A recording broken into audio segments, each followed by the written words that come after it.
सूरह बकरा आयत नंबर 37, 38 और 39। फतलक्का आदम मिन रब्बिही कलिमातिन फताबा अलैहि। बस आदम अलैहिस्सलाम अपनी गलती पर मुतवज्जो हुए अल्लाह ताला की तरफ, तो अल्लाह ताला ने उनको कुछ अल्फाज सिखा ही दिए।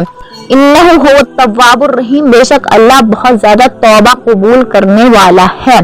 उल्लाह बितु मिन्हा जमीआ, और कहा उतर जाओ सारे के सारे यहाँ से। अब सारे के सारे तीन थे, एक तो शैतान था, एक था आदम अलैहिस्सलाम और एक थी अम्मा हवा। तीन से जायद, तीनों को तो अल्लाह ताला ये कह सकता है तीनों के तीनों उतर जाओ, लेकिन मुझे लगता है कि शायद कोई और भी वहां मौजूद था जिसको अल्लाह ताला ने हमसे छुपाया हुआ था, यानी शैतान से छुपाया हुआ था या आदम अलैहिस्सलाम से छुपाया था। वल्लाहु इल्मुल हकीम।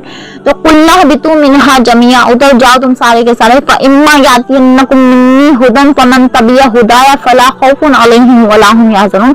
बस आए जब भी कोई तुम्हारे पास मेरी तरफ से हिदायत, तो तुम उसकी पैरवी करना, और तुम उसकी अगर पैरवी करोगे तो तुम्हारे दिल में ना तो कोई खौफ होगा ना ही गम होगा।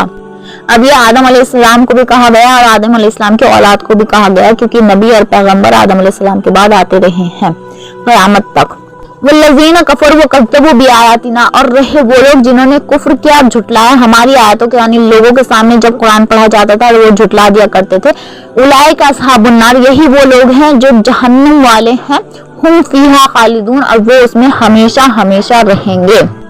तो हमारा जो रिवीजन था वो पूरा हो चुका है। जो हमने आज तक 38 आयत आपको बताई थी वो दोबारा मैंने रिपीट कर दी है। कल से हम एक नई आयत नंबर 39 ही पढ़ेंगे। वल्लज़ीना कफ़रू व कज़्ज़बू बिआयातिना उलाइका अस्हाबुन नार हुम फीहा खालिदून। इस बात का कल को हम जिक्र करेंगे। अस्सलामु अलैकुम व रहमतुल्लाहि व बरकातहू। कल से हमारा एक नया चैप्टर शुरू होगा।